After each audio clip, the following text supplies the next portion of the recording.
বাইরে যা বৃষ্টির ওয়েদার এখন, তাতে আজকে ভীষণ চিকেন খেতে ইচ্ছে করছিল। আর চিকেনের একদম অন্যরকম একটা রেসিপি মনে হলো তৈরি করি। তারপর দেখলাম ফ্রিজে বেশ খানিকটা দইও রয়েছে, তাহলে কেন না দই মুরগি বা দই চিকেন বানিয়ে ফেলি। যেমন কথা তেমন কাজ, ঝটপট প্রিপারেশন স্টার্ট করে দিলাম। আর আজকে বানিয়ে ফেললাম দই চিকেন। খুব কম ঝুট ঝামেলার একটা রেসিপি, দারুণ যেমন খেতে হয় আর বানানোটাও ভীষণ সহজ। আর কথা মতো রাত্রিবেলা বর নিয়ে চলে এলো রুমালি রুটি। রাতের ডিনারটা তো জাস্ট জমে গেল।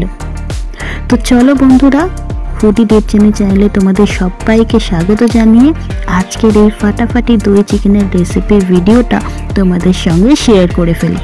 তো চলো দেরি না করে ভিডিওটা স্টার্ট করা যাক। এখানে মোটামুটি তোমার ওই 500 থেকে 550 গ্রাম চিকেন রয়েছে। চিকেনের পিসগুলো ঠিক যেরকম বড় বড় পিস দিয়েছিল কেটে সেরকমই রেখেছি, কোনো রকম ছোটো বা কিছু করিনি। তার মধ্যে সামান্য গোলমরিচের গুঁড়ো আর একটুখানি গ্রেট করা আদা দিয়ে ভালো করে ম্যারিনেট করে রেখে দেবো বেশ খানিকক্ষণ। আর নুনটা দিতে কিন্তু কোনোভাবেই ভুলো না, নুনটা দিয়ে রাখলে কিন্তু মাংসগুলো বেশ নরম নরম থাকে। তো নুন গোলমরিচ আদা মাখানো মাংসটাকে আমি মোটামুটি 1 ঘন্টা থেকে 1.5 ঘন্টার জন্য এইভাবে ম্যারিনেট করে রেখে দিয়েছিলাম। তারপরে চিকেনের রেসিপিটার জন্য বাকি যেসব প্রিপারেশন সেগুলো আমি নিয়ে নেব। যে দইটা দিয়ে চিকেনটা রেসিপিটা আজকে তৈরি করব, দইটাকে ভালো করে ফেটিয়ে নিয়েছি। এখানে মোটামুটি 550 গ্রাম মাংসের জন্য আমি 150 গ্রাম মতো টক দই নিয়ে নিয়েছি। দইটাকে কিন্তু অবশ্যই ভালো করে ফেটিয়ে নিতে হবে। দেখো দইটাকে ফেটিয়ে আমি রেখে দিয়েছি। আর ফ্রিজে ঠান্ডা দই হলে রান্নার মোটামুটি 2 ঘন্টা আগে কিন্তু সেটাকে বার করে রেখে দিতে হবে। ঠান্ডা দই কখনোই রান্নায় আমি ব্যবহার করতে পারবো না। এরপরে কড়াইতে সাদা তেল গরম করে তাতে একটা রান্নার আমি নতুন সংযোজন আজকে করলাম, মানে দই চিকেনে। দই চিকেন সাধারণত আলু ছাড়াই হয়, কিন্তু আমরা আবার একটু বাঙালি তো আলু ছাড়া ঠিক মাংস ভাবতেই পারি না। তাই একটু বড় বড় সাইজের আলু কেটে এখানে লাল লাল করে ভেজে নেব। তোমরা কিন্তু অবশ্যই আলুটাকে না চাইলে দিতে পারো, মানে স্কিপ করতে পারো আর কি। তো আমার এখানে আলুটা খুবই দরকার, কারণ আমার বর আমি আলু ছাড়া ঠিক মাংসটা পছন্দ করি না। তো আলুটাকে ডুমো ডুমো করে কেটে যেরকম মাংসের আলুর পিসগুলো হয় সেরকমভাবে কেটে লাল লাল করে ভেজে নেওয়া হয়েছে।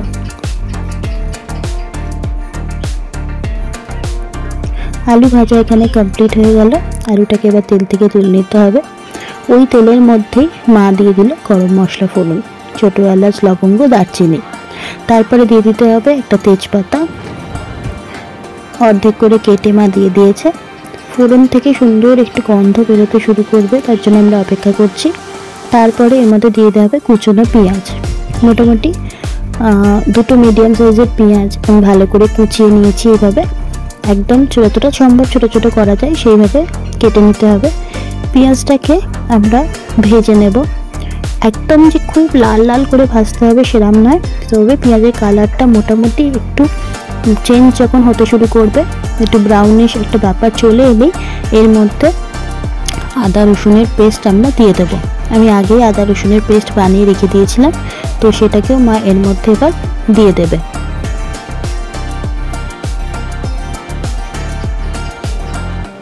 আদা রসুনের পেস্টটা দেবার পরে পেঁয়াজের সঙ্গে একটু ভালো করে ভেজে নিতে হবে, যাতে আদা রসুনের কাঁচা গন্ধটা একদম কেটে যায়। তোমরা কে কীভাবে দই চিকেনের প্রিপারেশন বা রেসিপিটা করে থাকো সেটাও আমাকে কমেন্টে জানাতে ভুলো না। অনেকে অন্যভাবে আরও, মানে আমি যেরকমভাবে করছি তার থেকেও অন্যরকমভাবে করে থাকেন বাড়িতে, তো সেটাও আমাকে কমেন্টে জানাবেন। এরপরে একটা মিডিয়াম সাইজের টমেটো ছোটো ছোটো কুচি করে আমি রেখেছিলাম, সেটাকেও মা অ্যাড করে দিল পেঁয়াজের মধ্যে। এবার ভালো করে সব কিছুকে ভেজে নেওয়া হচ্ছে। এখনও যেহেতু মশলা দেওয়া হয়নি, তার আগে এই জিনিসগুলোকে উপকরণগুলোকে ভালো করে একটু ভেজে নিতে হবে, যাতে কাঁচা গন্ধটা একদম কেটে যায়।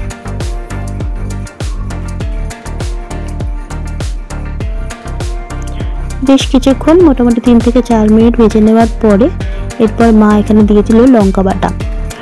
লঙ্কা বাটাটার পরিমাণটা যার যার নিজের ঝাল অনুযায়ী, মানে যে যতটা ঝাল পছন্দ করবে সেই মতো দেবে। এরপর ধনে গুঁড়ো দিয়ে দেওয়া হলো 2 টিস্পুন মতো। তারপরে সামান্য হলুদ গুঁড়ো, সামান্য কাশ্মীরি লাল লঙ্কার গুঁড়ো।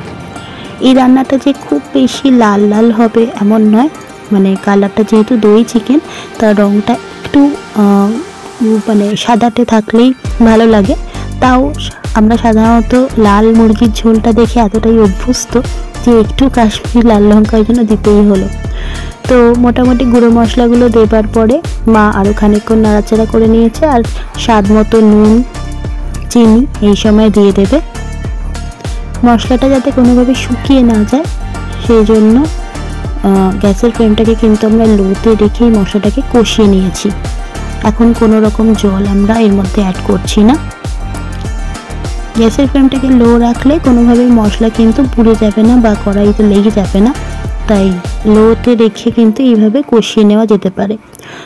দেখুন মোটামুটি 7 থেকে 8 মিনিট পর্যন্ত কষিয়ে নেবার পরে আমরা কিন্তু দেখতে পাচ্ছি মশলা থেকে সুন্দরভাবে তেল রিলিজ করতে শুরু করেছে। দেখেই বোঝা যাচ্ছে যে তেলটা ছাড়তে শুরু করেছে। এরপরে এর মধ্যে মা দিয়ে দেবে চিকেনগুলো, যে ম্যারিনেট করে রাখা চিকেনটা ছিল সেই চিকেনটাকে এর মধ্যে মা দিয়ে ভালো করে চিকেনটাকে কষিয়ে নেবে। চিকেনটা এইভাবে ম্যারিনেট করে মোটামুটি যতক্ষণ বেশি রাখা যাবে ততটাই ভালো। একদম আদা গোলমরিচটা খুব ভালোভাবে চিকেনের মধ্যে ফ্লেভারটা অ্যাড হয়ে যাবে, খুব সুন্দর লাগে। এইভাবে চিকেনের প্রিপারেশনটা একবার বাড়িতে বানিয়ে দেখবেন, অসাধারণ লাগে, মানে বলতে গেলে এক কথায় ফাটাফাটি। তো চিকেনটাকে মশলার সঙ্গে ভালো করে মা কষিয়ে নিচ্ছে।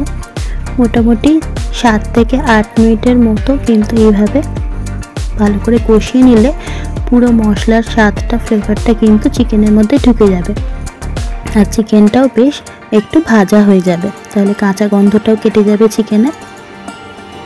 এরপরে ভেজে রাখা আলুটাও মা অ্যাড করে দিল, তাহলে আলু আর চিকেনটাও ভালো করে মশলার সঙ্গে কষানো হয়ে যাচ্ছে। এই পর্যায়ে আবারও বলছি, আলুটা চাইলে কিন্তু আপনারা স্কিপ করতে পারেন। আপনারা কে কোথা থেকে আমার ভিডিও দেখছেন অবশ্যই আমাকে কমেন্ট করে জানাবেন, আমার শুনেও ভালো লাগবে। এখনও অবধি কোনো রকম জল ব্যবহার না করে আমরা ঢাকা দিয়ে এটাকে 10 মিনিটের জন্য রেখে দিয়েছিলাম। গ্যাসের ফ্লেমটাকে কিন্তু লোতে রেখে, অবশ্যই লোতে রেখে। 10 মিনিট পরে ঢাকা খুলে মা আরও একবার এটাকে উপর নিচ করে নাড়াচাড়া করে নিল। কোনো রকম কড়াইতে লেগে যাওয়ার সম্ভাবনা থাকবেই না। নিশ্চিন্তে ঢাকা দিয়ে গ্যাসের ফ্লেমটাকে অবশ্যই লোতে রেখে কিন্তু এইভাবে চিকেনটাকে ভালো করে একটু রান্না করে নেওয়া গেলে খুব ভালো সম্পূর্ণ মশলার ফ্লেভারটা কিন্তু চিকেনের মধ্যে ঢুকে যায়। আর সুন্দরভাবে দেখুন চিকেন থেকে জল ছাড়তে শুরু করেছে। এই যে জলটা বেরোয় এই জলেই কিন্তু মাংসটা বেশ ভালো রকম সেদ্ধ হতে শুরু করে।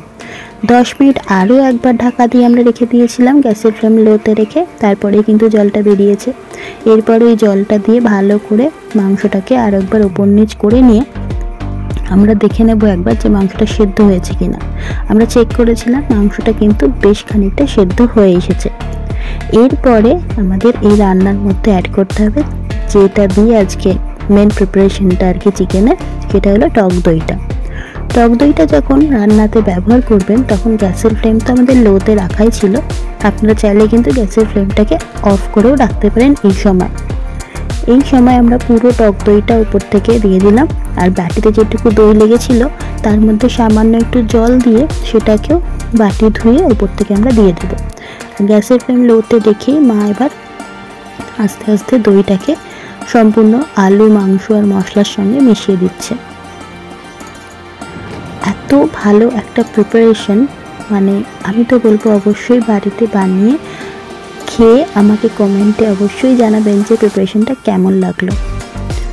রাতের ডিনারে রুটি, পরোটা বা ভাতের সঙ্গেও কিন্তু অসম্ভব সুন্দর খেতে লাগে। স্পেশালি এগুলো রুটি পরোটার সঙ্গেই খেতে খুবই ভালো লাগে। মানে আজকে আমার তো ইচ্ছে হয়েছে রুটির সঙ্গেই খাবো, তো দেখা যাক রাত্রিবেলা কী ব্যবস্থা হয়। বেশ খানিকক্ষণ ধরে ভালো করে দইটা মাখিয়ে নেবার পর কিন্তু গ্যাসের ফ্লেমটাকে এই সময় আমরা হাই করে দিয়েছি। মিডিয়াম টু হাইতে রেখে এবার রান্নাটা করে নিতে হবে। সুন্দরভাবে যখন ফুটতে শুরু করবে মাংসটা, মোটামুটি 7 থেকে 8 মিনিট পরে ওপর থেকে মা দিয়ে দিল গোলমরিচের গুঁড়ো। খুব সুন্দর হয় মাংসের ফ্লেভারটা। আর একটু দিয়ে দিতে হবে ধনেপাতা কুচি। এটা ভীষণভাবে অপশনাল, আপনারা চাইলে এটা স্কিপ করতে পারেন, তবে গোলমরিচের গুঁড়োটা কিন্তু অবশ্যই দেবেন। ব্যাস, এটাকে ভালো করে গোলমরিচ আর ধনেপাতাটা মাংসের সঙ্গে আরেকবার মিশিয়ে নিয়ে আমরা ঢাকা দিয়ে লাস্টবারের মতো বেশ খানিকক্ষণ একটু রান্না করে নেব। গ্যাসের ফ্লেমটাকে এই সময় মিডিয়ামেই রাখতে হবে। মোটামুটি 5 মিনিট ঢাকা দিয়ে রাখলেই কিন্তু আমাদের আজকের রেসিপি দই চিকেন একদম রেডি হয়ে যাবে। যারা আমার চ্যানেলে নতুন বন্ধু, আজকে প্রথম ভিডিওটা দেখছো ইউটিউব থেকে, তারা অবশ্যই আমার চ্যানেলটা সাবস্ক্রাইব করে রেখো। আর পুরোনো বন্ধুদের তো আমার অসংখ্য ধন্যবাদ। যারা ফেসবুক পেজ থেকে দেখছো তারা পেজটাকে ফলো করে রেখো।